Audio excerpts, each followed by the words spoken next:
What's up, Aggies? This is Chancellor May and Lachelle, and it's time for Thursday Thoughts. And we're going to get right to your questions this week.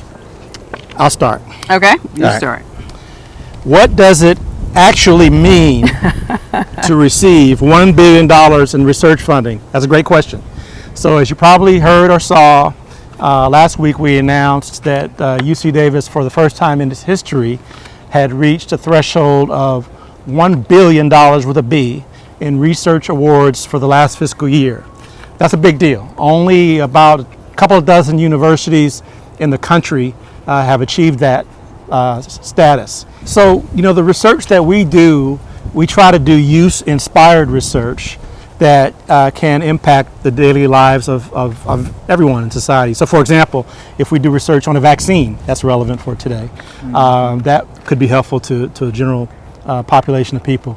If we develop a new a gadget that's useful for artificial intelligence purposes, if we develop, if we come up with a new theory that describes how the moon was created. So how your one of your favorite faculty members, Sarah Stewart, who spoke at one of your Women in Philanthropy events, developed theories about how the moon was formed.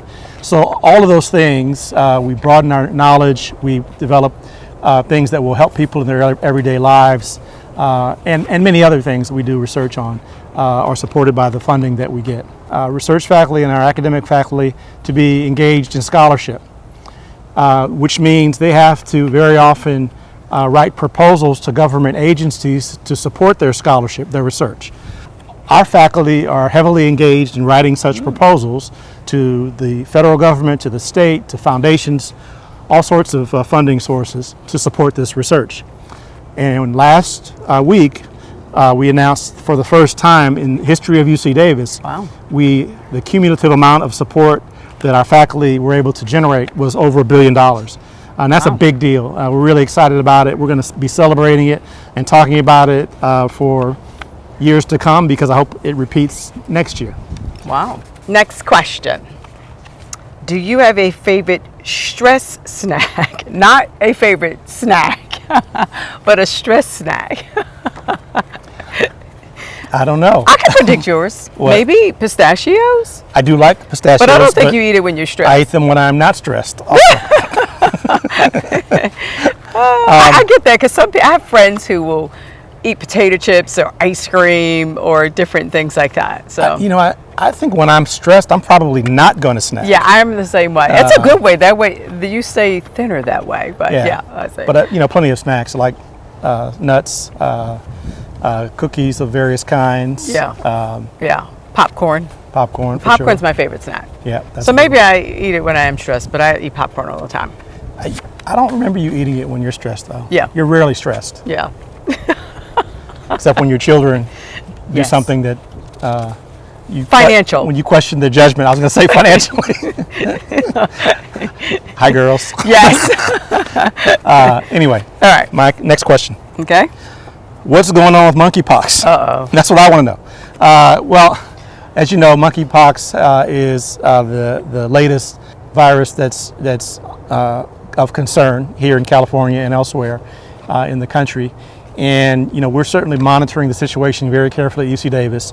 If you go to the Student Health and Counseling Services webpage, you can find a great summary of everything that we know currently about monkeypox and what's being done about it. And also you should check out their Instagram as well for updates on that information. We have not yet definitively decided what sort of process or operational changes we might make due to monkeypox at UC Davis in the fall, but you'll see that announced in the coming weeks in the Chancellor's email newsletter or elsewhere, so look for that.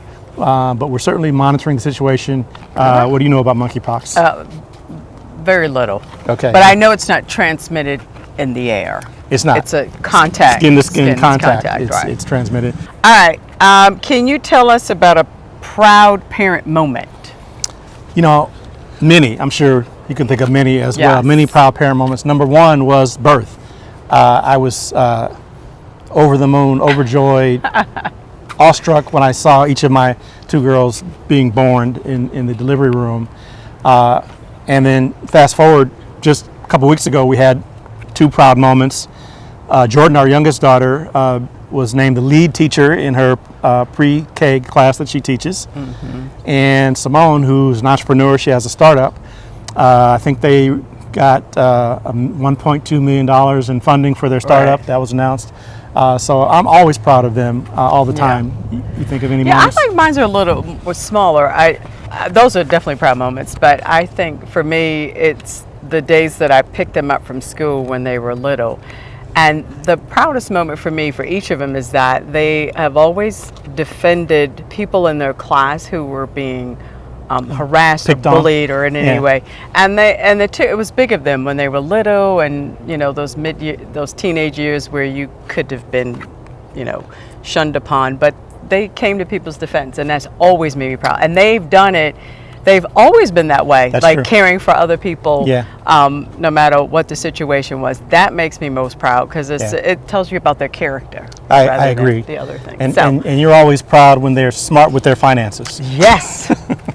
I'm not proud when they're not good with their finances. No, I'm joking, but That's most parents. these two girls have been a joy to us their entire lives, never really given us any problems beyond the normal Yeah. things that Yeah. kids do as they're growing up. So I just feel blessed that they're my daughters. Yeah, So that's sweet. Well, thanks for the question. thanks for the question. Yes. And I think that was our last question. We'll see you next week on Thursday Thoughts. And in the meantime, Aggies, stay healthy and stay safe and go Aggies. We'll see you. This will be on the outtakes.